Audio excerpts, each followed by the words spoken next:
वंदन कभी भी टालना नहीं। संध्या वंदन नहीं हुआ तो भोजन नहीं करना, खाना पीना ही नहीं। संध्या ही विप्र का मूल है। बाकी कुछ करे चाहे न करे, ब्रह्मचारी को बाकी झंझट नहीं होती है। लंबी चौड़ी देव पूजा करो आदि कुछ नहीं होता है। उसे तो केवल संध्या वंदन, गायत्री जप और अग्नि कार्य, यही उसका आह्निक है और स्वाध्याय। इससे उसके जीवन में तेज जागृत होता है। भगवती गंगा माता से प्रार्थना,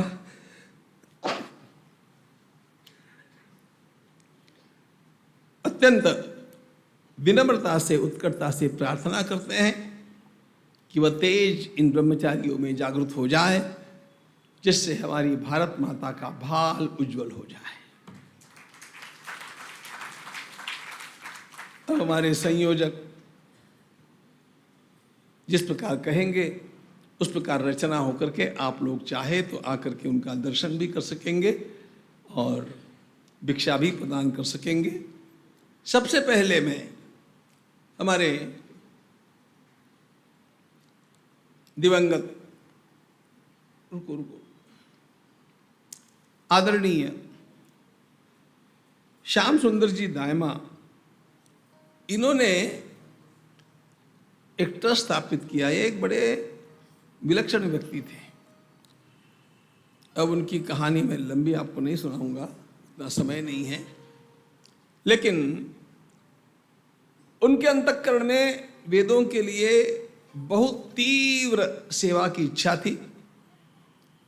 उन्होंने स्वयं दादी माँ भौरीबाई आसोपा धर्मार्थ ट्रस्ट स्थापित किया और उसके माध्यम से गत 4 वर्षों से, उसके पहले हम ही लोग सब कुछ करते ही थे, लेकिन अब 4 वर्षों से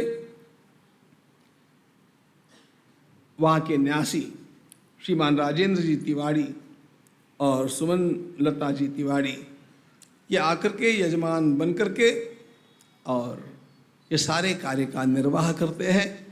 मैं आप सभी की ओर से, हम सभी की ओर से उनका अभिनंदन करता हूँ, धन्यवाद ज्ञापित करता हूँ और उनका सबके ओर से सम्मान भी करना चाहता हूँ। हम लोग पहले उनका सम्मान करेंगे और उसके पश्चात इन बटुओं को भिक्षा प्रदान। आइए।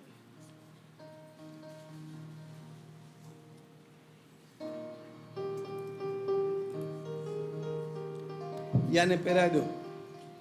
हाँ, बढ़िया बढ़िया।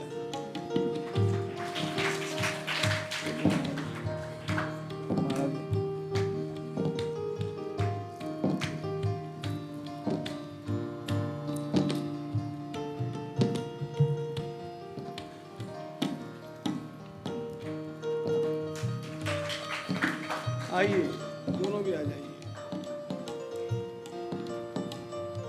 गोपाल कृष्ण भगवान की जय।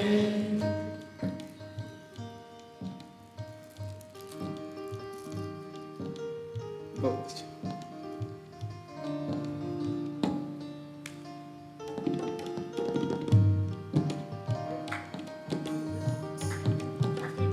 चलो आप लोग आ जाओ। कहते ना बसायचं काही ते लवकर कर।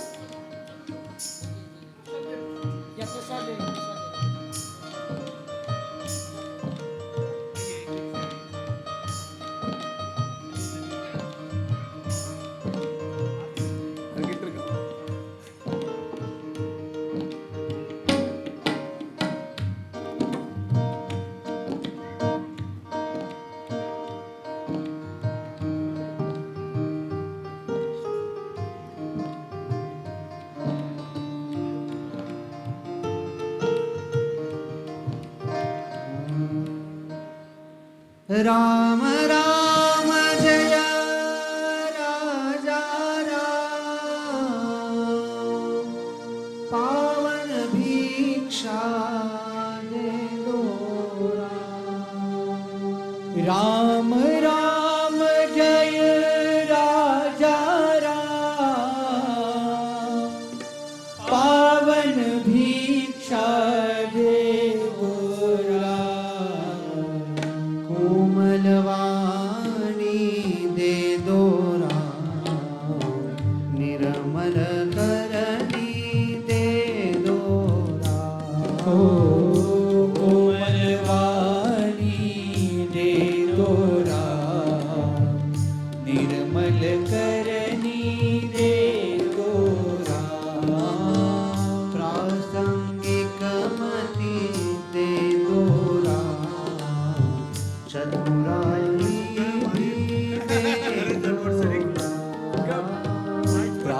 प्रासंगिक मति दे दो राम, चतुराई भी दे दो राम, हितकारक जो दे दो राम, जन सुख कारक दे दो राम, हितकारक जो दे दो राम, जन सुख कारक दे दो राम, इंगितज्ञता दे दो राम, बहुजन मैत्री दे दो राम, इंगितज्ञता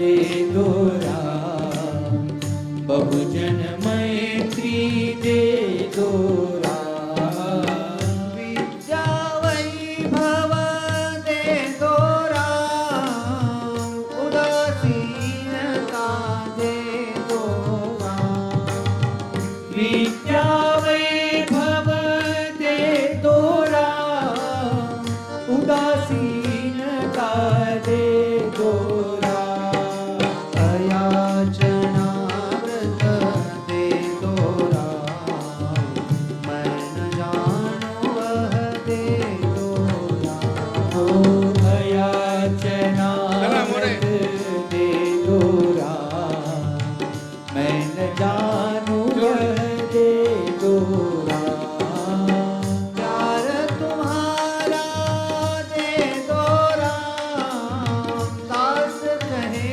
मोहे तो श्री राम, प्यार तुम्हारा दे दो राम, दास कहे मोहे दो श्री राम, संगीत गायन दे दो राम, मधुरता दे दो राम, संगीत गायन दे दो राम, ज्ञान मधुरता दे दो राम, राम राम जय राजा राम, पावन भिक्षा दे दो राम, राम राम जय राजा राम, पावन भिक्षा दे दो राम, सावधानता दे दो राम, ज्ञान कंटकन दे दो राम, सावधानता दे दो राम, ज्ञान कंटकन दे दो राम, दास करे हे सद्गुण धाम, उत्तम गुण मोहे दे दो राम, ओ दास करे हे सद्गुण धाम, उत्तम गुण मोहे दे दो राम, राम राम जय राजा राम, पावन भिक्षा दे दो राम, राम राम जय राजा राम, पावन भिक्षा दे दो राम, पावन भिक्षा दे दो राम, दीन दयालो दे दो राम, पावन भिक्षा दे दो राम, दीन दयालो दे दो राम, अभेद भक्ति दे दो राम, आत्मनिवेदन दे दो राम, अभेद भक्ति दे दो राम, आत्मनिवेदन दे दो राम, तन्मयता मोहे दे दो राम, अर्थारोहण दे दो राम, तन्मयता मोहे दे दो राम, अर्थारोहण दे दो राम, सज्जन संगति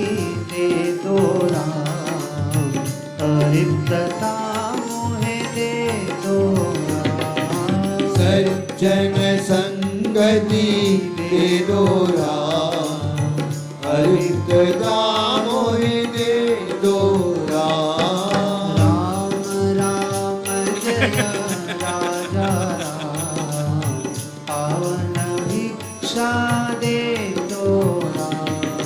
राम राम जय राजा राम, पावन भिक्षा दे दो राम। ब्रह्मानुभव दे दो राम, अनन्य सेवा दे दो राम। ब्रह्मानुभव दे दो राम, अनन्य सेवा दे दो राम। पूर्ण समर्पण दे दो राम, दास कहे मोहे दे दो राम। पूर्ण समर्पण दे दो राम, आत्म समर्पण दे दो राम। राम राम जय राजा राम, पावन भिक्षा दे दो राम। राम राम जय राजा राम, पावन भिक्षा दे दो राम। पावन भिक्षा दे दो राम। पावन भिक्षा दे दो राम। कोमलवाणी दे दो राम। कोमलवाणी दे दो राम।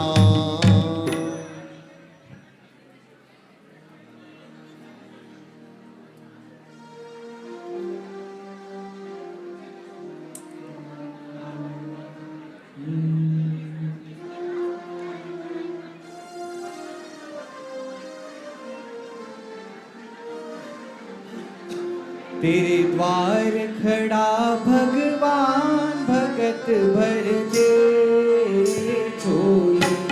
भगत भर दे रे झोली।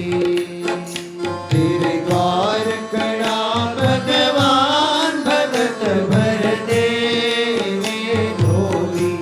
ओ भगत भर दे रे झोली।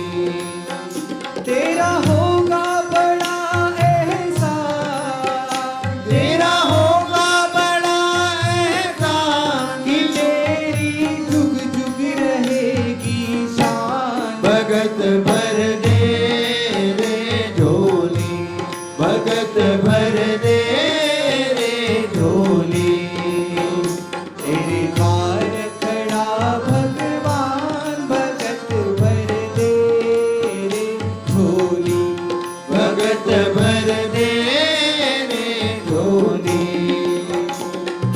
डोल उठी है सारी धरती देख ले, डोला गगन है सारा ओ डोल उठी सारी धरती दे करे, डोला गगन है सारा। भीख मांगने आया तेरे घर, जगत का पालन हारा रे। जगत का पालन हारा। डोल उठी है सारी धरती देख रे, डोला गगन है सारा हो। डोल उठी सारी धरती दे करे, डोला गगन है सारा। भीख मांगने आया तेरे घर, जगत का पालन हारा रे। जगत का पालन हारा। मैं आज तेरा मेहमान, मैं आज तेरा मेहमान, कर ले मुझसे जरा पहचान। भगत भर दे रे झोली। भगत भर दे रे झोली। तेरे द्वार खड़ा भगवान, भगत भर दे भगत भर दे रे झोली। ओ आज लुटा दे रे सर्वस्व अपना, मान ले कहना मेरा। ओ आज लुटा दे रे सर्वस्व अपना, मान ले कहना मेरा। मिट जाएगा पल में तेरा जन्म जन्म का फेरा रे। जन्म जन्म का फेरा। आज लुटा दे सर्वस्व अपना, मान ले कहना मेरा। आज लुटा दे रे सर्वस्व अपना, मान ले कहना मेरा। मिट जाएगा पल में तेरा जन्म जन्म का फेरा रे। जन्म जन्म का फेरा। तू छोड़ सकल अभिमान, तू छोड़ सकल अभिमान, अमर कर ले रे तू अपना दान। भगत भर दे रे झोली, भगत भर दे रे झोली। तेरे द्वार खड़ा भगवान, भगत भर दे रे झोली, भगत भर दे रे झोली। श्रीमन्नारायण श्रीमन्नारायण श्रीमन्नारायण नारायण नारायण। श्रीमन्नारायण श्रीमन्नारायण नारायण नारायण नारायण। श्रीमन्नारायण नारायण नारायण। श्रीमन्नारायण नारायण नारायण। श्रीमन्नारायण नारायण नारायण। श्रीमन्नारायण नारायण नारायण। श्रीमन्नारायण श्रीमन्नारायण श्रीमन्नारायण नारायण नारायण। श्रीमन्नारायण श्रीमन्नारायण नारायण नारायण नारायण। श्रीमन्नारायण नारायण नारायण। श्रीमन्नारायण नारायण नारायण।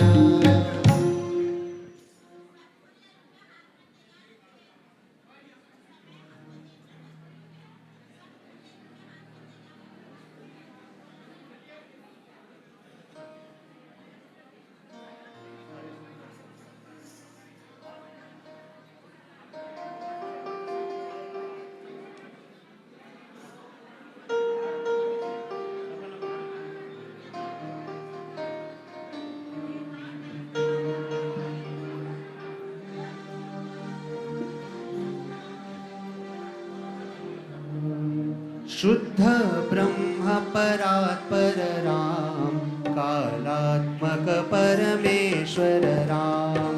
शुद्ध ब्रह्म परात्पर राम, कालात्मक परमेश्वर राम। शेषतल्प सुख निद्रित राम, ब्रह्मात्यामर प्रार्थित राम। शेषतल्प सुख निद्रित राम, ब्रह्मात्यामर प्रार्थित राम।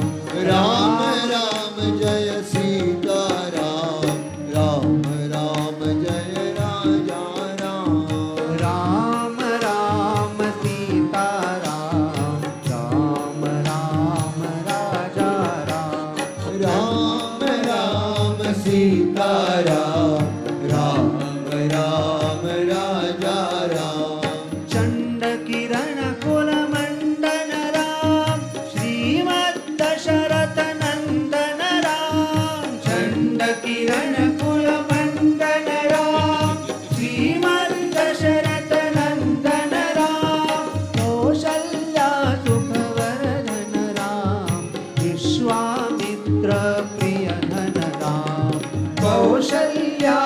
सुखवर्धन राम विश्वामित्र प्रियधन राम घोर ताटका घातक राम मारीचादि निपातक राम घोर ताटका घातक राम मारीचादि निपातक राम कौशिक मख संरक्षक राम श्रीमदहल्योद्धारक राम कौशिक मख संरक्षक राम श्रीमदहल्योद्धारक राम राम राम सीता राम राम राम राजा राम राम राम सीता राम राम राम राजा राम नाविक धावित मृदुपद राम कृतमिथिला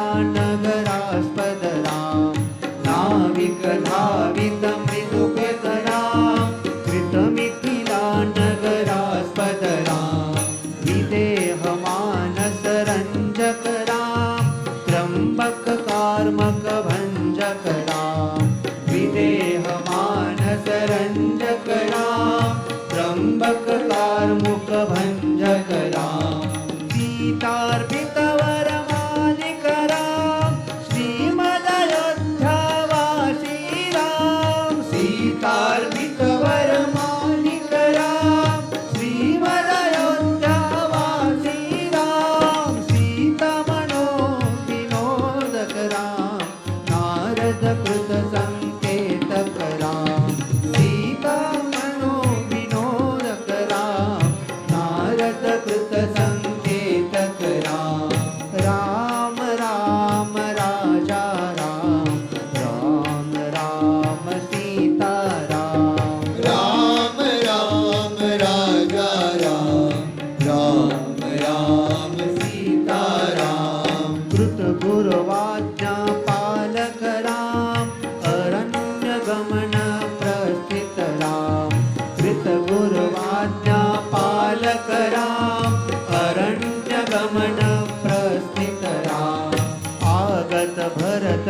विबोधक राम भरत तत्त्वज पादुक राम आगत भरत विबोधक राम भरत दत्त निज पादुक राम भारतीय जनता ले राम तुम्हें पुकार रही श्री राम भारतीय जनता ले राम तुम्हें पुकार रही श्री राम राम राज्य से ही विश्राम राम राज्य से ही आराम राम राज्य से ही विश्राम राम राज्य से ही आराम आओ रघुनंदन घनश्याम प्रणाम लो यह आत्माराम आओ रघुनंदन घनश्याम प्रणाम लो यह आत्माराम राम राज्य से ही अभिराम प्यारा भारत निक सुखधाम राम राज्य से ही अभिराम प्यारा भारत नित सुखधाम राम राम राजा राम राम राम सीता राम राम राम राजा राम राम राम सीता राम राम राम राजा राम राम राम सीता राम राम राम राजा राम राम राम सीता राम राम राम राजा राम राम राम सीता राम राम राम राजा राम राम राम सीता राम राम राम राजा राम राम राम सीता राम राम राम राजा राम राम राम सीता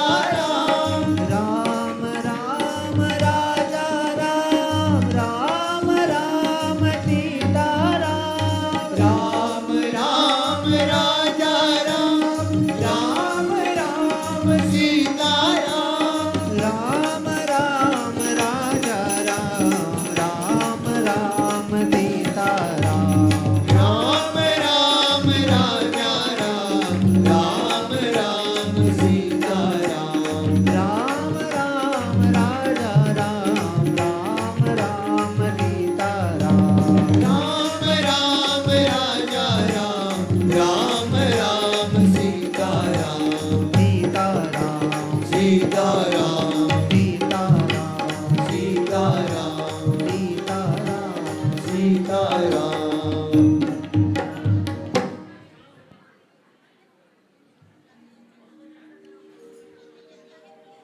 चलो भाई, जल्दी जल्दी चलो।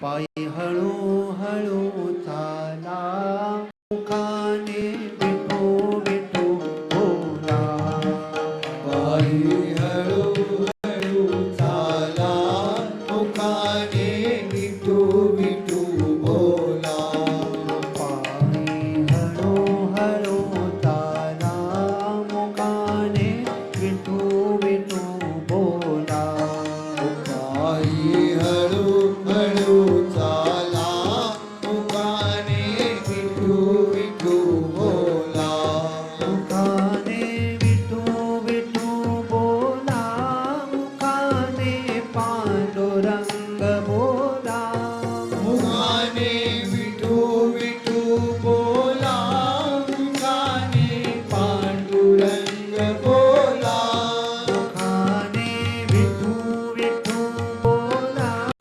मुखाने पांडुरंग बोला मुखाने विठू विठू बोला मुखाने पांडुरंग बोला चलो रे भैया पंढरपुर जाना विठ्ठल माधव से मिलना चलो रे भाई पंढरपुर जाना विठ्ठल माधव से मिलना चलो रे भैया पंढरपुर जाना रे विठ्ठल माधव से मिलना चलो रे भाई पंढरपुर जाना विठ्ठल माधव से मिलना विठ्ठल माधव से मिलना रे केशव गोविंद से मिलना विठ्ठल माधव से मिलना रे केशव गोविंद से मिलना ओ विठ्ठल माधव से मिलना रे केशव गोविंद से मिलना विठ्ठल माधव से मिलना रे केशव गोविंद से मिलना पायी हळू हळू चाला मुखाने विठू विठू बोला पायी हळू हळू चाला मुखाने विठू विठू बोला पायी हळू हळू चाला मुखाने विठू विठू बोला पायी हळू हळू चाला मुखाने विठू विठू बोला विठ्ठल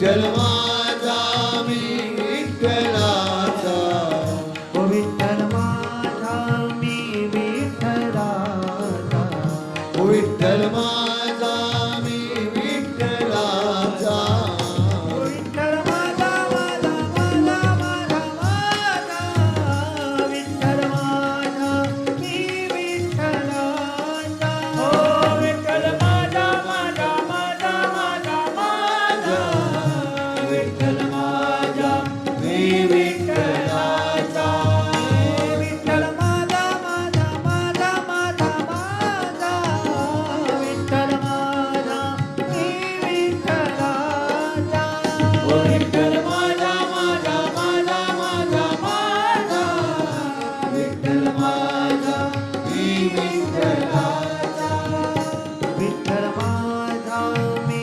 विठ्ठलाचा विठ्ठल माझा मी विठ्ठलाचा ओ विठ्ठल माझा मी विठ्ठलाचा विठ्ठल माझा मी विठ्ठलाचा ओ विठ्ठल माझा माझा माझा माझा माझा विठ्ठल माझा मी विठ्ठलाचा विठ्ठल माझा माझा माझा माझा माझा विठ्ठल माझा मी विठ्ठलाचा आनंदी का कनकन बोले श्री ज्ञानेश्वर माऊली आनंदी का कनकन बोले श्री ज्ञानेश्वर माऊली ओ आनंदी का कनकन बोले श्री ज्ञानेश्वर माऊली आनंदी का कनकन बोले श्री ज्ञानेश्वर माऊली ओ देहु गाव के तुकाराम बोले श्री ज्ञानेश्वर माऊली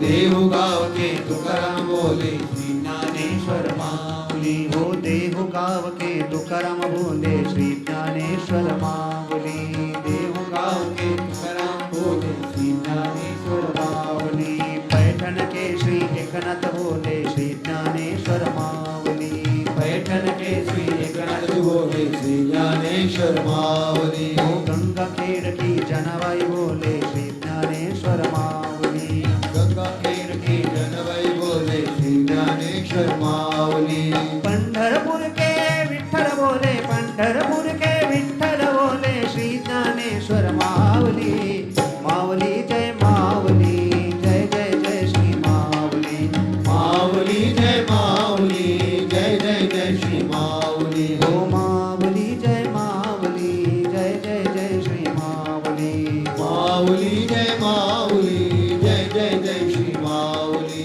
माऊली जय माऊली जय जय जय श्री माऊली माऊली जय माऊली जय जय जय श्री माऊली माऊली जय जय जय जय श्री माऊली माऊली जय माऊली जय जय जय श्री माऊली कन कन बोले श्री ज्ञानेश्वर माऊली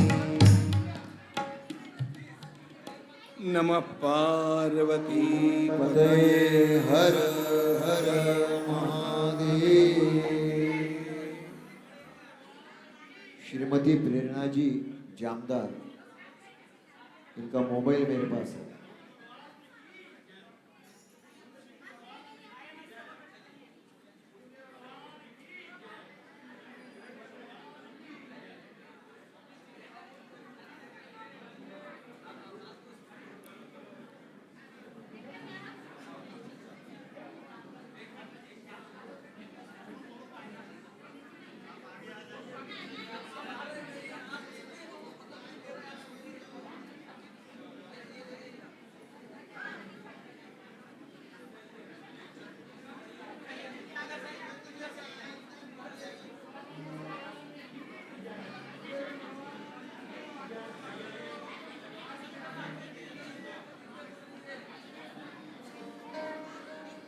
नारायण नारायण नारायण नारायण नारायण नारायण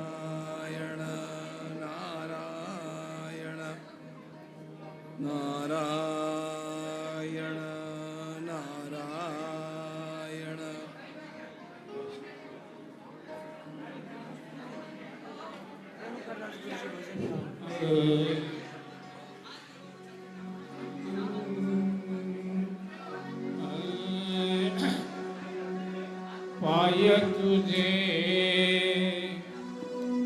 पाय तुझे गुरुराया गुरुराया हीच माझी देव पूजा पाय तुझे पाय तुझे गुरुराया गुरुराया हीच माझी देव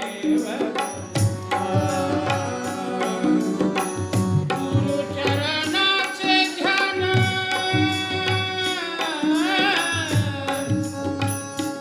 गुरुचरणाचे ध्यान हेची माझे संध्या स्नान गुरुचरणाचे ध्यान हेची माझे संध्या ध्यान हेची माझे संध्या स्नान हेची माझे संध्या स्नान पाय तुझे पाय तुझे गुरुराया गुरुराया हीच माझी देव पूजा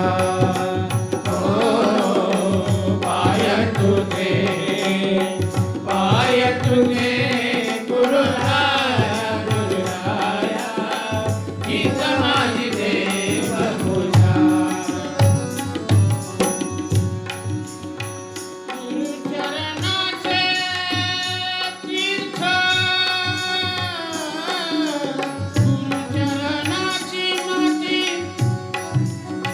गुरुचरणाची माती तीच माझी भागीरथी गुरुचरणाची माती तिथे माझी भागीरथी तीच माझी भागीरथी तीच माझी भागीरथी पाय तुझे गुरुराया गुरुराया हीच माझी देव पूजा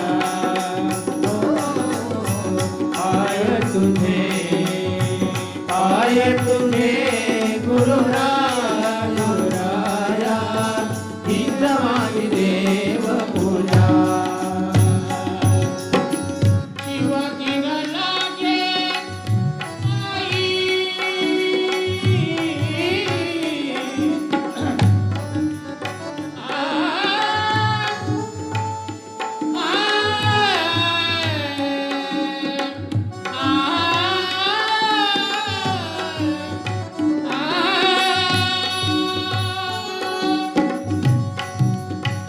शिव दिन लागे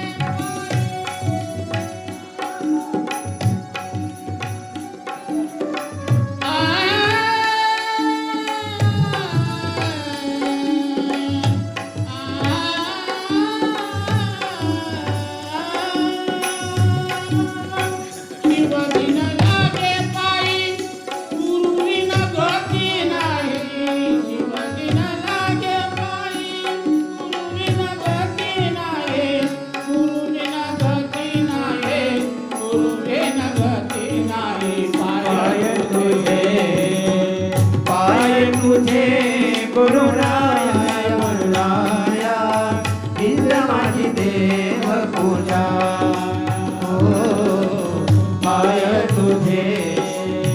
पाय तुझे गुरुराया गुरुराया हीच माझी देव पूजा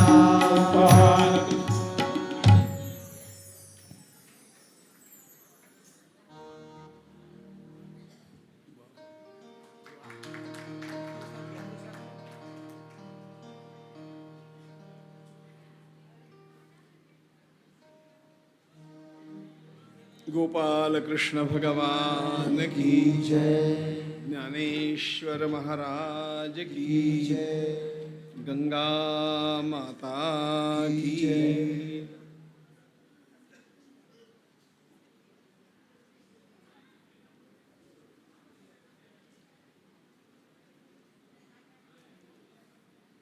ओम नमो भगवते वासुदेवाय नारायणं नमस्कृत्य नरं चैव नरोत्तमं देवीं सरस्वतीं व्यासं ततो जयमुदीरयेत्। पांडवान् धार्तराष्ट्रांश्च कृतास्त्रान् प्रसमीक्षसा गुर्वर्थे दक्षिणाकाले प्राप्ते मन्यत वै गुरुः। ततः शिष्यान् समानीय आचार्योऽर्थमचोदयत्। द्रोणः सर्वान् शेषेण दक्षिणार्थं महीपते। आनंद कंद परमात्मा की दिव्य कथा में तल्लीन महात्मा वैशंपायन जी महाराज राजा जनमेजय भगवान वेदव्यास जी तथा अन्य समस्त उपस्थितों के समक्ष अपनी बात को आगे बढ़ाते हुए निवेदन करते हैं, राजन, सारे के सारे इन राजकुमारों का यह शस्त्रास्त्र कौशल प्रदर्शन एक अत्यंत महत्वपूर्ण घटना हो गई।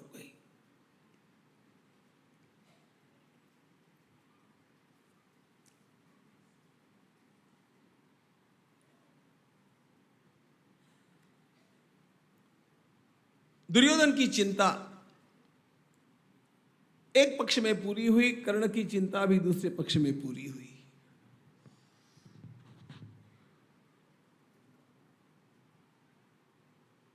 भीमसेन ने अपने स्वभाव के अनुसार कर्ण की आलोचना की थी, उपहास किया था।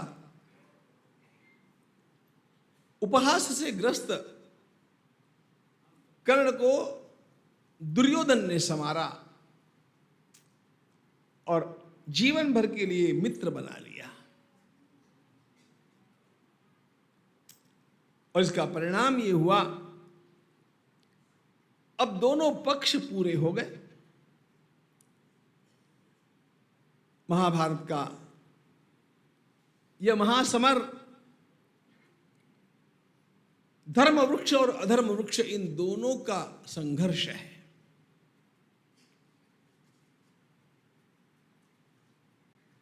दुर्योधनो मन्युमयो महाद्रुमः स्कंदकर्णः शकुनिश्चास्य शाखा दुःशासनो पुष्पफले समृद्धे मूलम राजा धृतराष्ट्रो अमनीषी।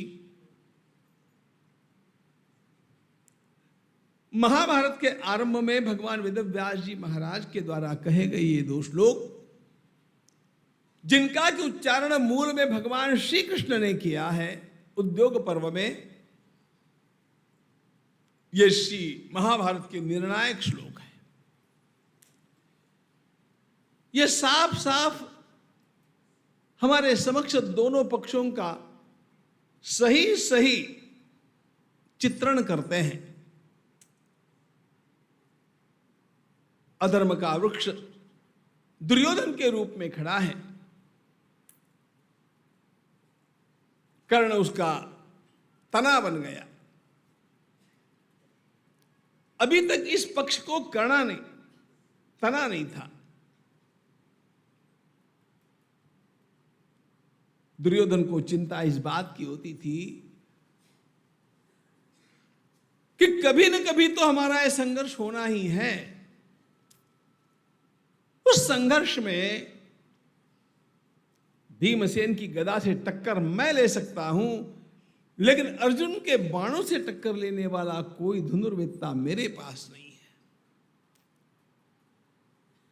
आज दुर्योधन को कर्ण की उपलब्धि हुई और दुर्योधन का चित्त समाहित हो गया। उसे विश्वास हो गया कि अब हम वास्तव में एक समर्थ प्रतिपक्ष के रूप में खड़े हो सकते हैं। वैसे भी दुर्योधन की एक कला है जिसका उल्लेख मैंने पहले ही दिन किया था।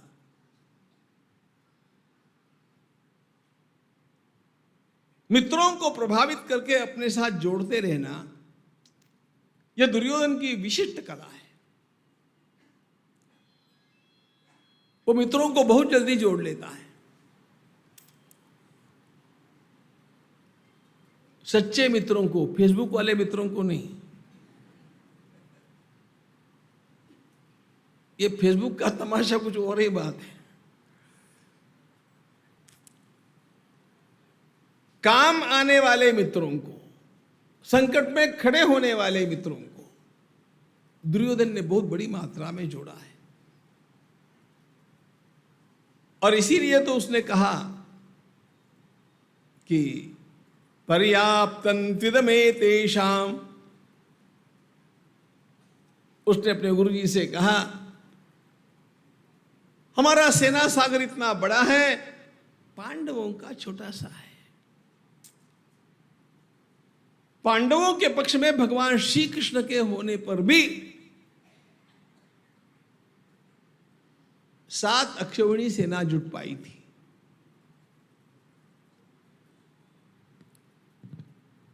और दुर्योधन के पक्ष में 11 अक्षौहिणी सेना खड़ी थी। इसलिए मैंने परसों एक कल्पना की थी कि यदि उस दिन भगवान वेदव्यास जी महाराज प्रकट हो जाते और कहते कि शस्त्रों को रख दो, आज मतदान से निर्णय होगा, तो कौन चुन करके आता? बोलो, सीधी बात नहीं। देखो, शत्रु के भी गुणों को जानना चाहिए। गुण तो गुण होते हैं, यह दुर्योधन में गुण है। उसने कर्ण को जोड़ लिया और यह वृक्ष पूरा हो गया, धर्म का वृक्ष। युधिष्ठिरो धर्ममयो महाद्रुमः स्कंद स्कंधोर्जुनः भीमसेनोस्य शाखा माद्रीसुतौ पुष्पफले समृद्धे मूलम कृष्णो ब्रह्म च ब्राह्मणाश्च। धर्म के वृक्ष के मूल भगवान श्री कृष्ण हैं, वेद हैं और ब्राह्मण हैं। मूलम कृष्णो ब्रह्म च ब्राह्मणाश्च।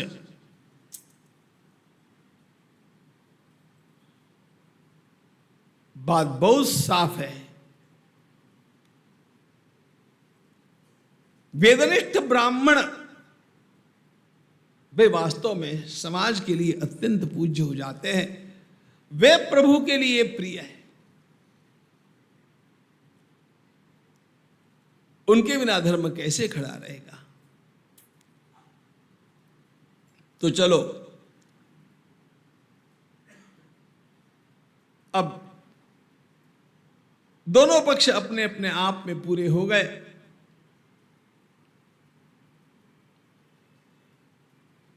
इस दिन एक बात और भी हो गई। भगवती कुंती माता को पता चल गया कि कर्ण जीवित है। मेरा पुत्र जीवित है, जिसको मैंने नदी में छोड़ दिया था अर्भकावस्था में, और वह कर्ण है। भगवती कुंती माता ने यह बात किसी को बतलाई नहीं। जीवन के कुछ रहस्य ऐसे होते हैं, वो किसी के सामने बताए जा ही नहीं सकते।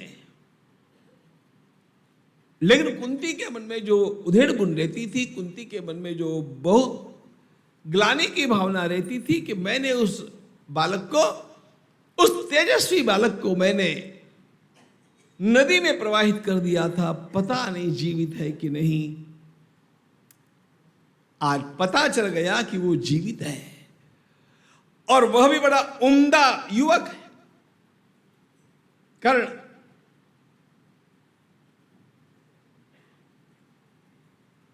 कर्ण की ओर देखने का कुंती का दृष्टिकोण बदल गया। वह स्वाभाविक था। तो चलो, शस्त्रास्त्र कौशल के इस प्रसंग के पश्चात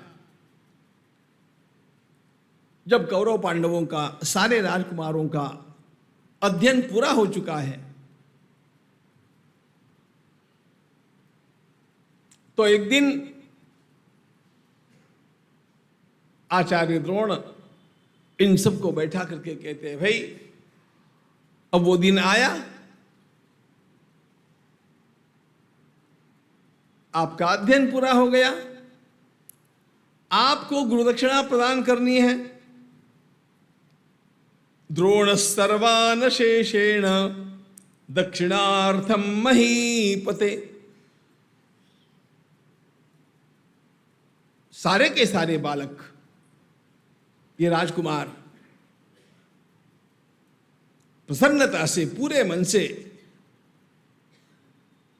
अपने विद्या गुरु से, आचार्य द्रोण से कहते हैं, आप आज्ञा कीजिएगा, आप जो कहेंगे वो हम आपकी सेवा में प्रस्तुत करेंगे। सभी का अनुमान यह है कि द्रोण धन चाहेंगे, कोई पद चाहेंगे। द्रोण ने दक्षिणा में क्या मांगा? आचार्य द्रोण कहते हैं, बस आप सब लोगों को मिलकर के एक काम मेरे लिए करना है। पंचालराजं द्रुपदं गृहीत्वा रणमूर्धनि पर्यानयत भद्रं वः सा स्यात् परम दक्षिणा। मुझे आपसे धन की आशा अपेक्षा नहीं है, मुझे किसी पद की आशा अपेक्षा नहीं है। आप मेरे शिष्य हैं, मैं आपसे केवल एक बात चाहता हूं। पंचाल देश के राजा द्रुपद, उसके ऊपर आक्रमण करके, युद्ध में उसे पराभूत करके, उसे बांध करके मेरे सामने ला करके कौन खड़ा कर सकता है? एकदम दुर्योधन ने कहा, इतनी छोटी सी बात, दुर्योधनश्च कर्णश्च, और ये तो हम ऐसे कर लेंगे, क्यों कर्ण भैया? कर्ण ने कहा, हाँ, दुर्योधनश्च कर्णश्च युयुत्सुश्च महाबलः दुःशासनो विकर्णश्च जलसन्धस्तुलोचनः एते चान्ये च बहवः। ये कौरव पक्षी, ये सारे के सारे लोग बहस करने लगे, अरे तुम छोड़ो यार, मुझे जान दो, ये काम तो मैं कराऊंगा, या उसको तो मुझे मिलना चाहिए। अहम पूर्वम अहम पूर्वम अहम पूर्वम, नहीं नहीं मैं जाऊंगा। वो बुढ़ा द्रुपद, उसके दांत खट्टे करके मैं पकड़ करके लाता हूं।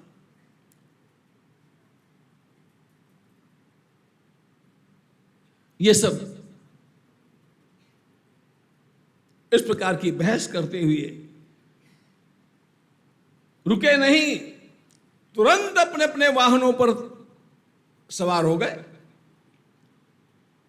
कोई हाथी पर, कोई रथ में, कोई घोड़े के ऊपर, और चल पड़े महाराज द्रुपद को जीतने के लिए, पंचाल राज पर आक्रमण करने के लिए। So much excited. उन सबको लगता है हम जाकर के गुरुदेव की दक्षिणा पहले पूरी करेंगे। ततो रथेन शुभ्रेण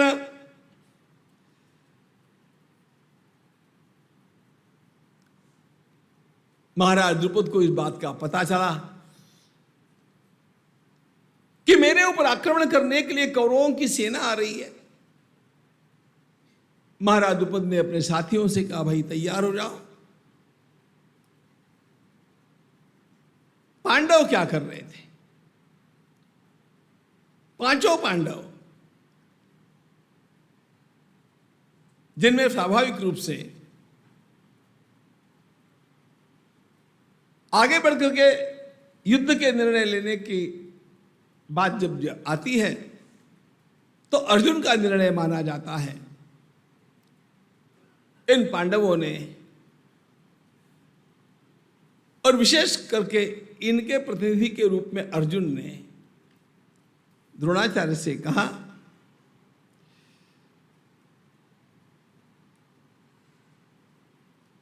गुरुजी इन लोगों को जाने दो, इस भीड़ में मैं जाना नहीं चाहता हूं, इनको अपना जोर आजमाने दो। अर्जुन का कैलकुलेशन देखो। अर्जुन ने कहा, बड़ी बड़ी डींग हाँकने वाले इन लोगों के द्वारा महाराज द्रुपद जीते नहीं जा सकते। महाराज द्रुपद स्वयं एक बड़ा प्रगल्भ व्यक्तित्व है दोनों बातों में, as a statesman and also as a warrior. ये दोनों अलग अलग बातें होती है, लेकिन द्रुपद में दोनों हैं। अर्जुन ने कह दिया, दक्षिणा आपको हम दे करके रहेंगे, लेकिन इन लोगों की भीड़ में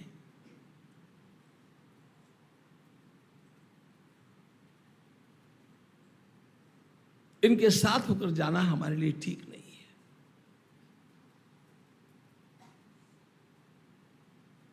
ऐसा अर्जुन ने क्यों कहा? इसलिए कहा कि जहां जहां ये दुर्योधनादिक लोग जाते हैं, गाली गलौज करना इनका स्वभाव है।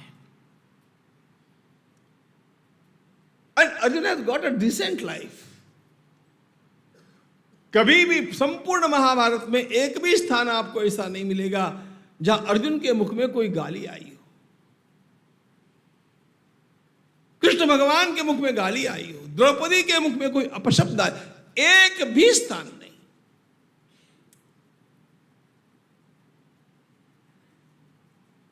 भीमसेन द्वेष में आकर के और उपहासात्मक बोल देते हैं, फिर भी भीमसेन गाली नहीं देते।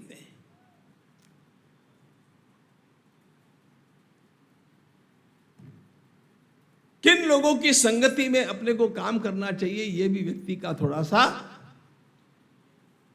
विवेक होना चाहिए। ऐसे लोगों के साथ होने से उनके द्वारा किए गए प्रमाद अथवा अपराधों का ठिकरा इसके ऊपर भी फूटने की बहुत संभावना होती है। अर्जुन सावधान है। अर्जुन ने कह दिया, अर्जुन का वाक्य है, एषाम पराक्रमस्यांते वयं कुर्याम साहसम एतैर अशक्य पांचालो ग्रहीतुम रणमूर्धनि। इन लोगों के द्वारा महाराज द्रुपद जीते जाए, ये मेरी दृष्टि में अशक्य है। और अर्जुन का यह अनुमान कितना सही था, विस्तार से वर्णन करने का अवकाश नहीं है, नहीं तो यह कथा और धीमी हो जाएगी। महाराज द्रुपद स्वयं अपने साथियों को लेकर के, अपनी भी सेना को साथ में लेकर के इनका प्रतिकार करने में डट गए और 100 के 100 कौरव, उनके साथ कर्ण और कुछ सेना, ये सब के सब जब आक्रमण कर रहे हैं, द्रुपद ने उसका ऐसा प्रतिकार किया, विनद्य कोपात् पांचालः सर्वशत्रुभृतां वरः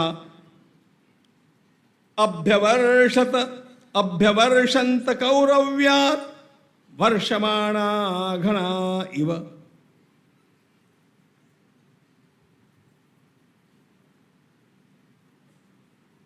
बाणों की बौछार कर दी महाराज द्रुपद ने भी। दोनों पक्षों से तुमुल युद्ध हुआ, लेकिन इस युद्ध में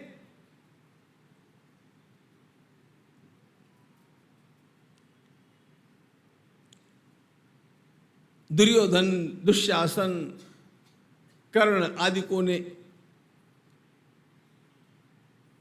ऐसा प्रहार झेला, इतनी मार खाई,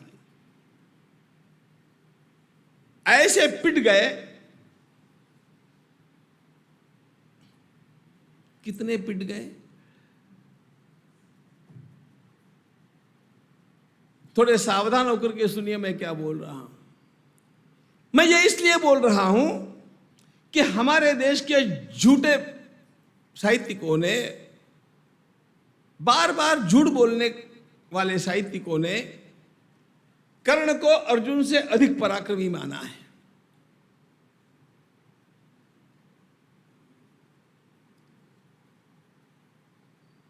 ऐसे अनेक साहित्यिक हैं। अब यहां पर बैठ करके नाम लेना अच्छा नहीं है। इनका आकलन ऐसा है कि अर्जुन के द्वारा जो कोई पराक्रम किया गया है वो भगवान श्री कृष्ण के कारण हुआ है। भगवान श्री कृष्ण का योगदान, भगवान श्री कृष्ण का सहयोग अमूल्य है, इसमें कोई दो मत नहीं है। लेकिन भगवान श्री कृष्ण के न रहने पर भी अर्जुन का जो पराक्रम है उसका अवलोकन करने की आवश्यकता है।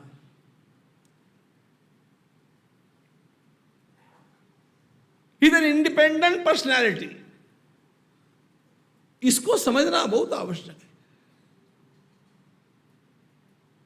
एक महाभाग ने तो अर्जुन के लिए विशेषण का प्रयोग किया, परप्रकाशित पुरुष। परप्रकाशित यानी कृष्ण का प्रकाश ना, कृष्ण का प्रकाश एडिशनल है, उसकी महत्ता तो अलग है।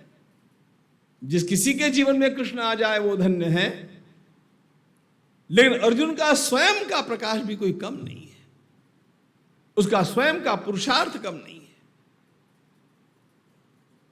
और उस अर्जुन को लोग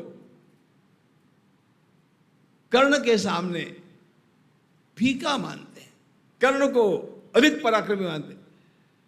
इसलिए जरा सुन लो, अब गिनते रहो कर्ण कितनी बार भागा है। मैं आपको गिनाऊंगा। यह कर्ण का पहला पराभव।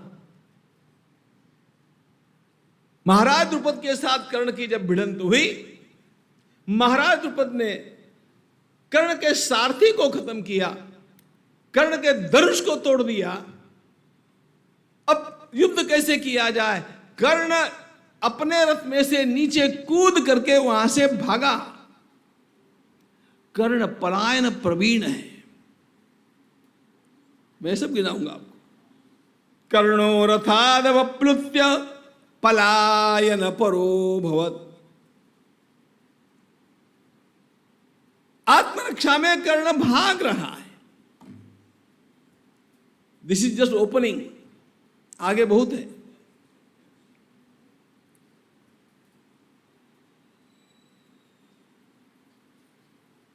महाभारत का प्रतिपादन करते समय मुझे आधुनिक साहित्यिकों का भी समीक्षण करना आवश्यक होगा, क्योंकि इन लोगों ने झूठ बोल बोल करके समाज को बहुत संभ्रमित कर दिया।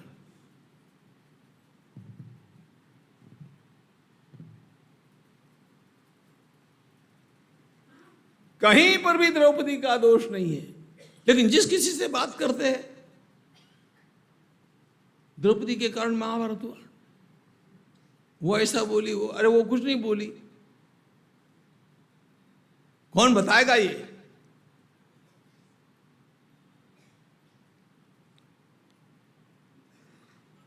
कर्ण भागा। अब कर्ण जब भागा तो सबको भागना पड़ा।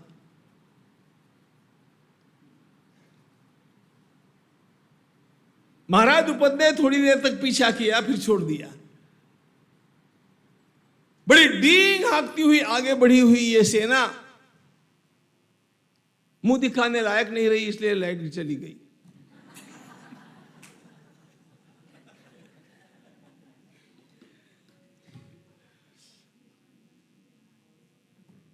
अब बेचारी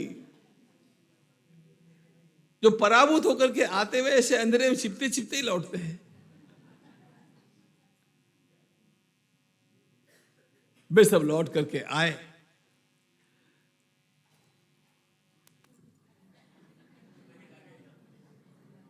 फिर अर्जुन ने आगे बढ़कर के कहा, गुरुदेव अब हमें आशीर्वाद दीजिए। और क्या बताऊं मैं आपको, अर्जुन ने अन्य पांडवों को साथ लिया ही नहीं, केवल भीमसेन और अर्जुन दोनों ही चले। और दोनों ने जो पराक्रम किया है, सतथा विद्यमानेषु कार्मुकेषु पुनः पुनः हयेषु विनियुक्तेषु विमुखो भवदाहवे। संबंधी कुरु वीराणां द्रुपदो राजसत्तमः मावधीस्तद्बलं भीम गुरुदानं प्रदीयताम्।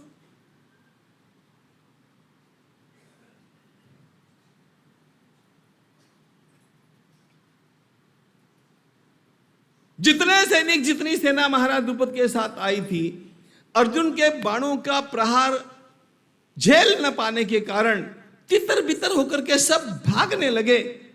और उस अवस्था में भीमसेन ने द्रुपद को पकड़ लिया। अब भीमसेन की एक स्टाइल थी, जब किसी को पकड़ते तब चाहे उसको मारना हो चाहे न मारना हो, लेकिन पहले उसकी चंपी तो ठीक से कर देते थे।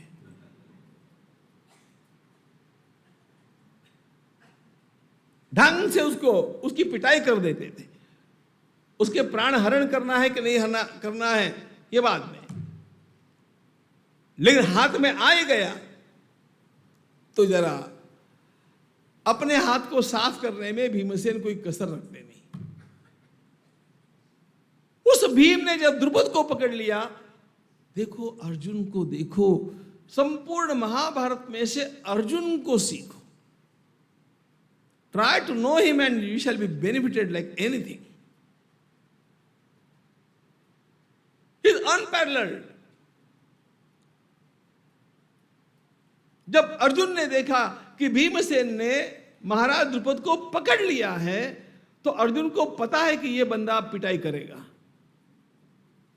दौड़ करके अर्जुन गए। अर्जुन कहा, भीम भैया, महाराज द्रुपद का जरा सा भी अपमान नहीं करना चाहिए। अर्जुन के शब्द देखो, संबंधी कुरु वीराणाम द्रुपदो राजसत्तमः। ये राजाओं में श्रेष्ठ हैं, हम सभी के आदरणीय हैं, इसलिए इनका किसी प्रकार वधाधिक करने की तो बात ही नहीं, अपमान भी नहीं करना चाहिए। अतृप्तो युद्ध धर्मेषु न्यवर्तत महाबलः। मौज की बात बताता हूं, जब अर्जुन वहां पर पहुंच ही गया और उसने द्रुपद को छुड़ा लिया, तो भीमसेन ने कहा, यार तुम भी कहां बीच में पहुंच गए। ऐसा मजा आता। अब भीमसेन को उसी में आता था, क्या करना। अतृप्तो युद्ध धर्मेषु,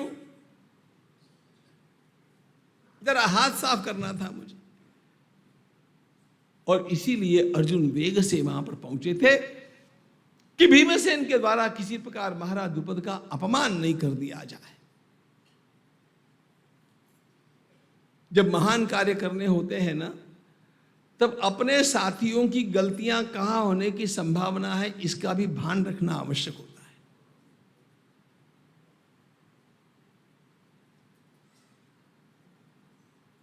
अर्जुन ने जाकर के महाराज द्रुपद को पकड़ा।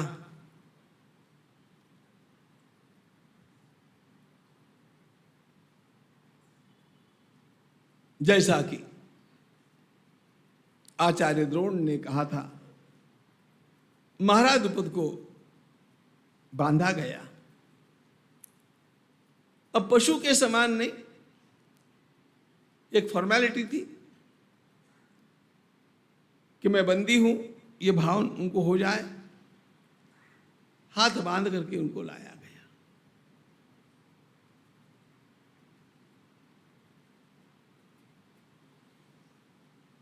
आचार्य द्रोण अपने स्थान पर बैठे थे। भीमसेन और अर्जुन ने महाराज द्रुपद को लाया, उनके सामने खड़ा कर दिया, अपने गुरुदेव को प्रणाम किया और कहा, गुरुदेव आपकी आज्ञा के अनुसार हम लोगों ने पंचाल देश के राजा महाराज द्रुपद को आपके सामने ला करके बद्धावस्था में खड़ा कर दिया।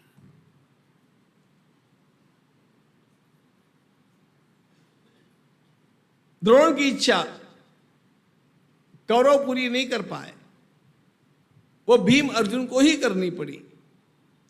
चलो, आचार्य द्रोण ने द्रुपद की ओर देखा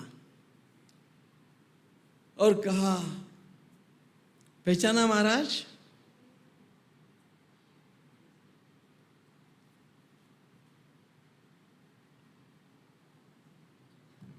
नहीं, बड़े लोग एकदम पहचानते नहीं, इसलिए मैंने आपसे पूछा पहचाना कि नहीं।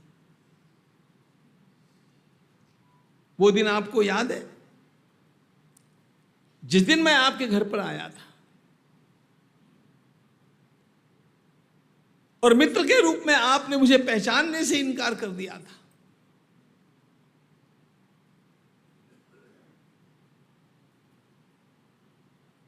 एक समय का भोजन करके चले जाओ, यह आपका वाक्य सुनकर के मैं बिना पानी पिए वहां से मेरी पत्नी और मेरे पुत्र के साथ निकला था। महाराज, आपको याद है वो दिन?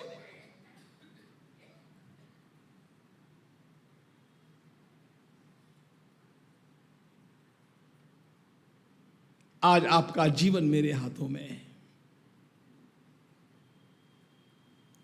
यहीं पर मैं अभी आपका वध करा सकता हूं, शिरच्छेद करवा सकता हूं।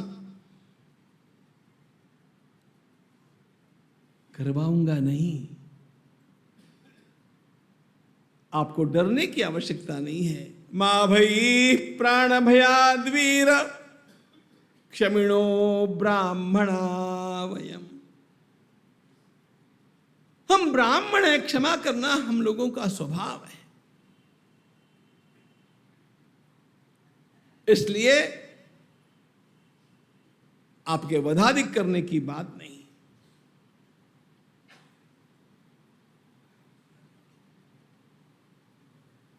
वे दिन याद है ना? क्या बोल रहे द्रुपद, देखो वे दिन याद है ना? हम बाल्यावस्था में एक आश्रम में पढ़ रहे थे। आश्रमे क्रीडितम यत्तु त्वया बाल्ये मया सह। हम एक दूसरों को समान मान करके खेल खेला करते थे। तेन संवर्धित स्नेह प्रीतिश्च क्षत्रिय ऋषभ। उस समय अपना प्रगाढ़ प्रेम निर्माण हो गया था।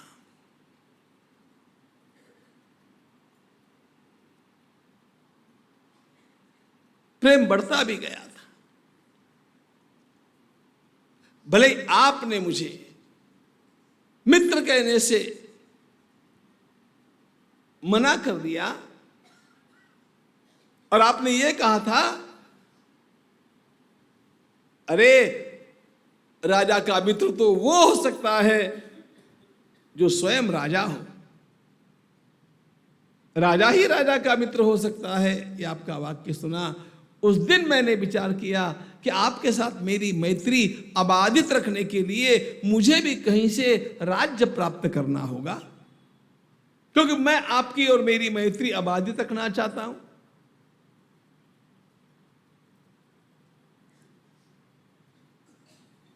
इसलिए मैं आपको मारूंगा नहीं, मैं आपका प्रेम चाहता हूं, लेकिन आपके राज्य का विभाजन कर रहा हूं। राजासि दक्षिणे कूले। आज पांचाल राज का विभाजन गंगा जी के दक्षिण तटवर्ती जो पांचाल प्रदेश है उसके राजा आप रहेंगे, उत्तर पांचाल अब मेरे पास रहेगा। अब मैं भी राजा हो गया, प्राणदान देकर के मैं आपको छोड़ रहा हूं। अब तो मुझे आप मित्र कहेंगे ना?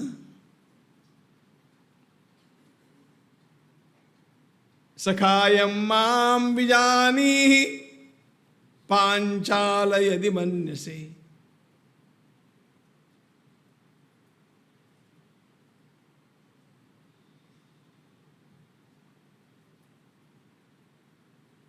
महाराज द्रुपद अधोवदन खड़े थे, वे बंदी बना करके लाए गए थे, उनके प्राण द्रोण के हाथों में थे और द्रोण से यह सब उनको सुनना पड़ा था। और यह बात द्रोण ने अनेक वर्षों तक अपने मन में रखी थी और इसी बात को सिद्ध करने के लिए उन्होंने स्वयं हस्तिनापुर में राजकुमारों का अध्यापन करना स्वीकार किया था, अपने शिष्यों को तैयार किया। और आज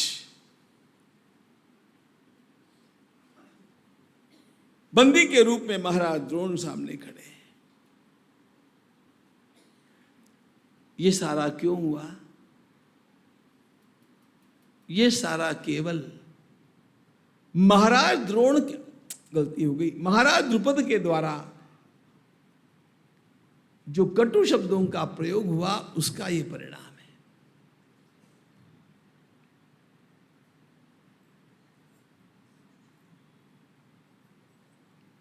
मानवीय जीवन में युद्ध के, कलह के केवल 5 कारण होते हैं।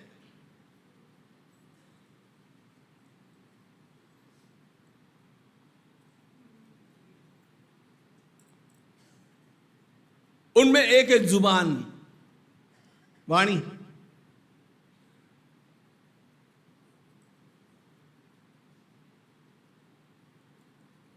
मैंने कभी किसी का अपमान कर दिया,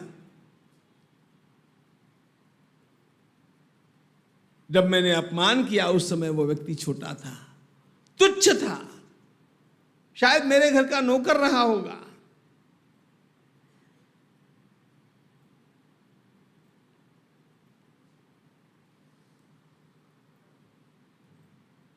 हमारे शास्त्रकार कहते हैं शस्त्र के द्वारा किया गया आघात दवा से ठीक भी हो जाता है, शब्दों के द्वारा किया गया आघात जीवन भर सालता रहता है।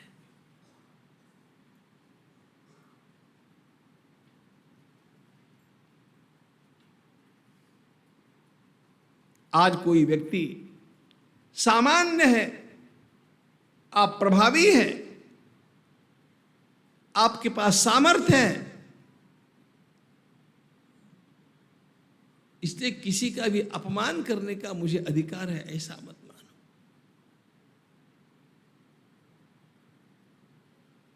मनुष्य के साथ मनुष्य का सा व्यवहार होना चाहिए। सभी प्रकार के संबंधों में गलतियां होती रहती है, गलतियों का परिमार्जन करना होता है, परिमार्जन कभी होता है कभी नहीं भी होता है, उसके कारण छोटा बड़ा कलह भी खड़ा हो जाता है, लेकिन वह कलह इतना बड़ा नहीं हो जाना चाहिए कि सामने के मन में बदला लेने की एक अत्यंत तीव्र इच्छा जग जाए कि इसको तो मैं अब मजा चखाऊंगा। और ऐसा विचार करते समय लोग इस एक्सट्रीमिटी को जाते हैं, चाहे मैं बिक जाऊं, मेरा कुछ भी हो जाए, इसको तो मैं। ये सारा क्यों होता है?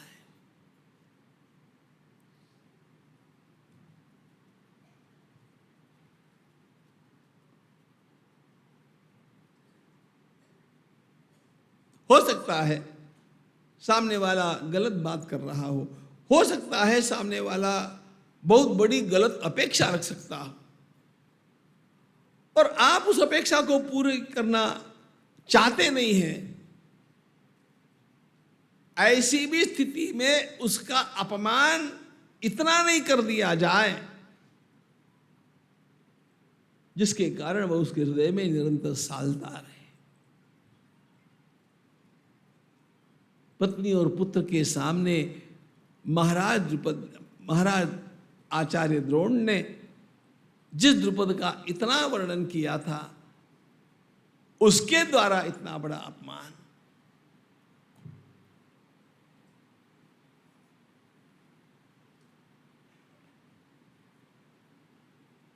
और इधर द्रोण का व्यवहार देखो। इतना सब कर चुकने के पश्चात द्रोण ने क्या किया? सत्कृत्य चैनम प्रीतात्मा, वस्त्र अलंकार मंगा करके महाराज द्रुपद का द्रोण ने सम्मान किया। द्रोण ने कहा, अब तो मैं आपको आलिंगन दे सकता हूं, क्योंकि अब आप भी राजा हैं, मैं भी राजा हूं, अब हम मित्र बन सकते हैं।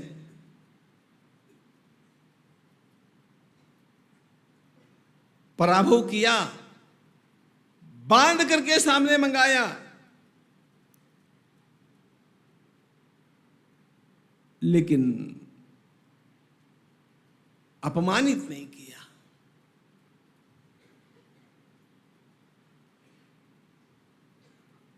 अपमानित न करने पर भी महाराज द्रुपद को यह अपमान जीवन भर सालता रहा है।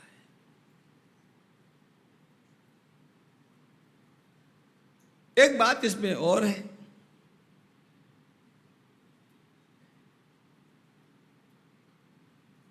अर्जुन ने भीमसेन के साथ मिलकर के महाराज द्रुपद को पराभूत किया और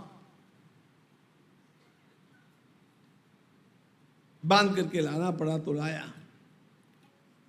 इतना करने के समय भी अर्जुन का व्यवहार द्रुपद के साथ इतना आदर का था कि द्रुपद के मन में तब से विचार यह आ गया कि रे ये इतना सज्जन है योद्धा, कितना सज्जन लगा, यदि मेरे छोरी होती तो मैं इसको जवाई बना लेता। जिसने पराभव किया, जिसने बांधा, लेकिन द्रुपद भी इस बात को समझने जितने परिपक्व थे कि गुरुजी की आज्ञा के कारण यद्यपि इसको मुझे बांधना पड़ा है और ले जाना पड़ा है, फिर भी यह सारा व्यवहार उसने भद्रता के साथ किया, सभ्यता के साथ किया।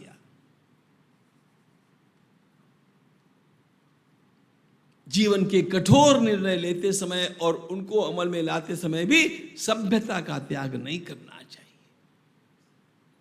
मानवीयता का त्याग नहीं करना चाहिए।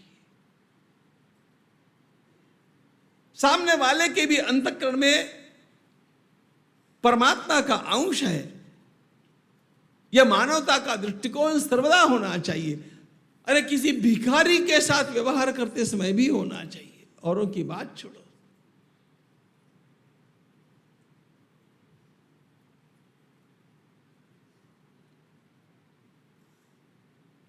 एक प्रसंग मैंने कई अंग्रेजी वाङ्मय में पढ़ा था।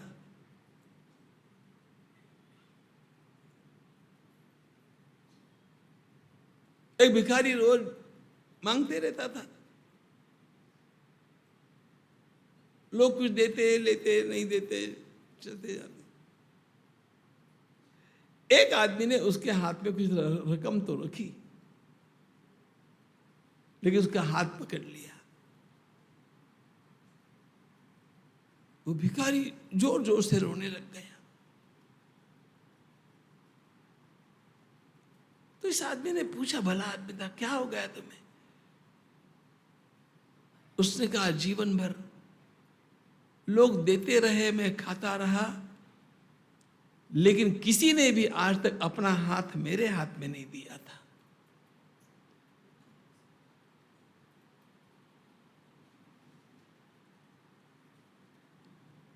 आपने मुझे स्पर्श करने जितना योग्य माना। बातें छोटी छोटी होती है, छोटी छोटी बातें हृदय जीत लेती है। श्री कृष्ण का व्यवहार ऐसा है, भगवान श्री राम का व्यवहार ऐसा है। इतने महान होकर के भी ये दोनों भी कहीं पर भी वीआईपी नहीं बने हैं। हम तुच्छ होकर के भी वीआईपी बन जाते हैं। सबसे पहले हमें वीआईपी बनना होता है।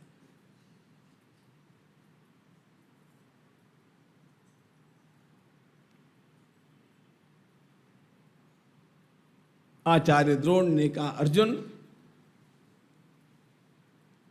बेटा महाराज द्रुपद को ससम्मान उनकी राजधानी में पहुंचा कर गया।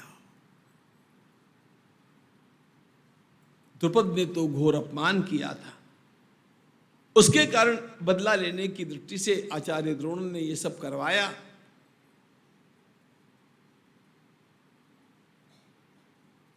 आचार्य द्रोण ने अपनी वाणी से किसी प्रकार का अपमान द्रुपद का नहीं किया, होने दिया। फिर भी इसका अपमान बोध तो द्रुपद को बहुत हुआ, क्योंकि शब्दों से अपमान यद्यपि आचार्य द्रोण ने नहीं किया, लेकिन आधा राज्य तो ले लिया।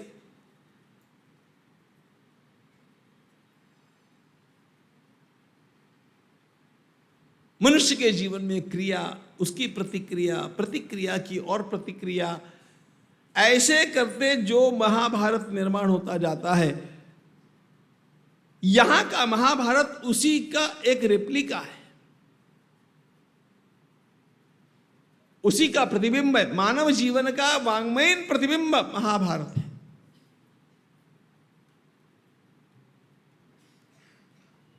यह व्यक्तियों का इतिहास नहीं, यह प्रवृत्तियों का व्याकरण है, और वे प्रवृत्तियां आज भी उसी प्रकार विद्यमान हैं। अब एक बहुत बड़ी बात हो गई।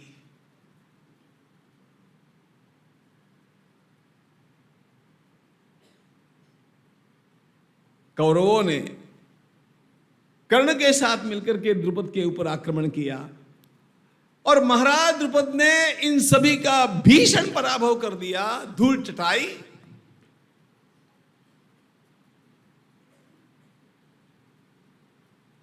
और केवल अर्जुन और भीमसेन ने जाकर के द्रुपद का पराभव कर दिया।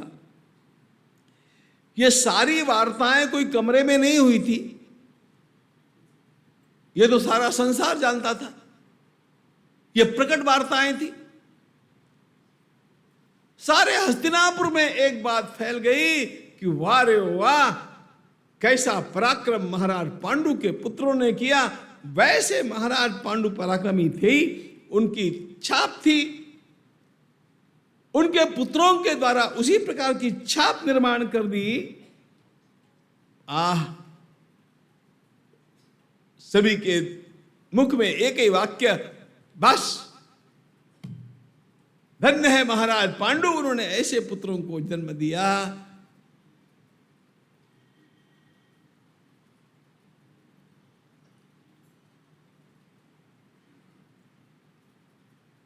बोलते बोलते लोग क्या बोलने लगे, अरे महाराज पांडु से भी ये बेटे बढ़ चढ़ करके हैं। महाराज पांडु तो श्रेष्ठ थे, लेकिन ये पुत्र तो उनसे भी बढ़ करके है।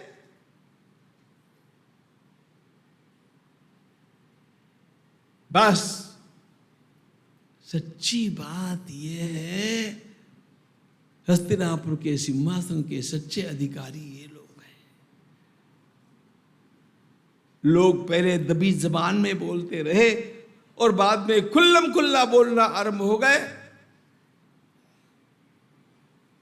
ठीक है, धृतराष्ट्र ने इतने वर्षों तक राज्य को संभाल लिया, तो उसे तुरंत निकालने की आवश्यकता नहीं है,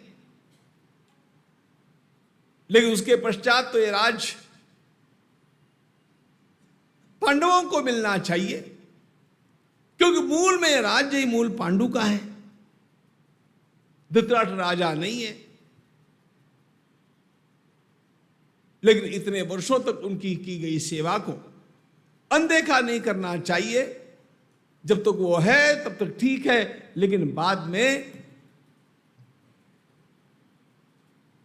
ज्येष्ठ पांडव धर्मराज युधिष्ठिर को इस सिंहासन पर बैठाना चाहिए। बड़ी विशेष बात यह थी, लोगों का मत अत्यंत प्रभावी हो गया। जनमत का यह दबाव अपने आप ही धृतराष्ट्र को भी प्रभावित करने ही वाला था।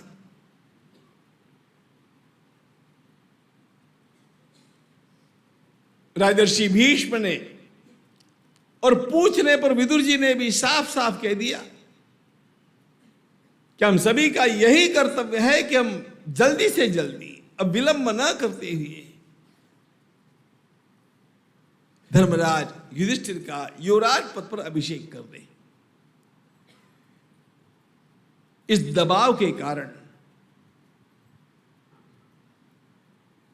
युधिष्ठिर का युवराज पद के ऊपर अभिषेक विधि पूर्वक कर दिया गया। युवराज पद के ऊपर अभिषेक किया गया, इसका अर्थ यह है कि जब तक धृतराष्ट्र जीवित हैं उसी का शासन माना जाएगा, लेकिन धृतराष्ट्र के पश्चात धृतराष्ट्र के पुत्र सिंहासन पर नहीं आएंगे। धृतराष्ट्र के पश्चात पांडु के पुत्र धर्मराज युधिष्ठिर सिंहासन पर बैठेंगे। यह नीति के अनुसार हुआ है। केवल उदाहरण देने के लिए आपको बतला देता हूं। भगवान श्री राम ने वाली का वध किया, करना आवश्यक था, कर दिया। अब उसमें भी है ना, वाली ने बड़े आर्ग्यूमेंट किए कि तुम क्यों बीच में आए, हमारा भाइयों का युद्ध था और पेड़ की ओट से कोई युद्ध किया जाता है क्या? भगवान श्री राम ने उसका जो उत्तर दिया है वाल्मीकि रामायण में, अन्य राम कथाओं में नहीं, वाल्मीकि रामायण में जो उत्तर दिया है वो अद्भुत है। It's a great argument. लेकिन उसमें एक मिसिंग लिंक रह जाती है कि यद्यपि सजा के रूप में, रुमा पर अत्याचार करने के कारण सजा के रूप में भगवान श्री राम ने वाली को मारा, फिर भी एक बात रह जाती है कि सजा भी किसी को दी जाती है तब भी एक बार उसे उसका स्पष्टीकरण देने का तो भी अधिकार मिलना चाहिए। एक बार उसे पूछ लेना चाहिए। मैं बहुत सोचा करता था कि भगवान श्री राम ने बाली को ये बोलने का भी अधिकार क्यों नहीं दिया, और तब एकदम एक दिन व्यासपीठ पर बैठे बैठे मुझे क्लिक हुआ कि अरे नहीं, भगवान श्री राम ने जो किया वही ठीक था। When crime is confirmed, encounter is the solution.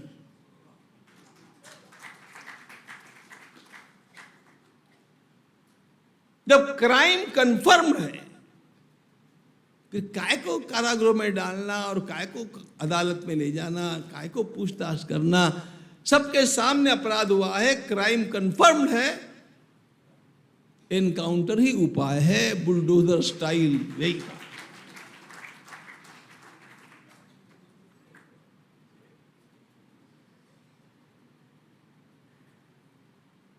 ये मैं इसलिए बतलाता हूं कि इस प्रकार की समस्याएं समाज में निरंतर उठती रहने वाली है। हमारे भारतीय जीवनादर्शों ने हम लोगों को कौन सा प्रकाश दिया? वो ये प्रकाश है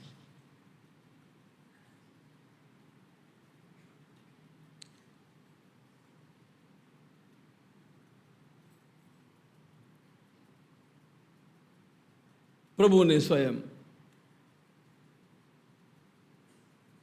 बाली को मारा, वध किया, ये तो ठीक है। सुग्रीव का राज्याभिषेक किया। यहां का प्रसंग क्या है? यद्यपि प्रभु ने सुग्रीव का राज्याभिषेक किया, उसी समय वाली के पुत्र अंगद का युवराज पद के ऊपर अभिषेक कर दिया। See the balance. इसका अर्थ यह है कि सुग्रीव जब तक जीवित है तब तक सुग्रीव राजा बनेंगे, लेकिन सुग्रीव के जाते ही सुग्रीव का बेटा राज नहीं करेगा, वाली का पुत्र अंगद राज करेगा। इसे कहते न्याय, इसे कहते संतुलन। और उत्तम नेता का यही लक्षण होता है कि वो हरदम संतुलन बनाए रखता है। व्यक्तिगत जीवन के संतुलन को योग कहते हैं और सामाजिक जीवन के संतुलन को धर्म कहते हैं। वे सारी क्रियाएं जिसके कारण समाज में संतुलन रहता है वो आवश्यक है। और इस संतुलन को रखने के लिए अनेक बार परंपराओं का संकोच करना पड़ता है। नहीं करेंगे तो संतुलन नहीं रहेगा। इसलिए उत्तम धर्म को जानने के लिए केवल पोथी के शब्दों का ही चर्वित चर्वण करने की आवश्यकता नहीं होती है, अपने विवेक से भी काम लेना पड़ता है। और इसीलिए महाभारत का संदेश है, महाजनों ये न गतस्थ पंथा। उत्तम मार्ग कौन सा है? महापुरुषों ने जो निर्णय जिस जिस स्थिति में लिए, उस स्थिति में उस प्रकार के निर्णय लेने की क्षमता अपनी बुद्धि में जागृत करना और उस प्रकार का निर्णय लेना, यही धर्म का मार्ग है। और हिंदू समाज को आज इसी मार्ग से चलने की आवश्यकता है। इसलिए किसी तो भी कोने के किसी तो भी उद्धरण को निकाल करके, अरे वो शास्त्र में वहां पर ऐसा कहा है और शनि महात्म्य में ऐसा कहा है,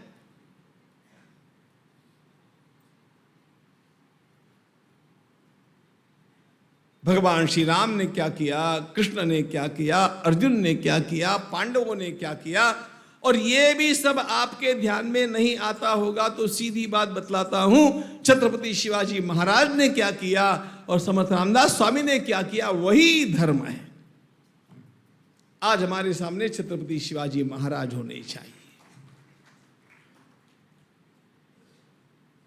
भगवान श्री कृष्ण और भगवान श्री राम के सारे सद्गुणों को हम उनमें साकार देखते हैं।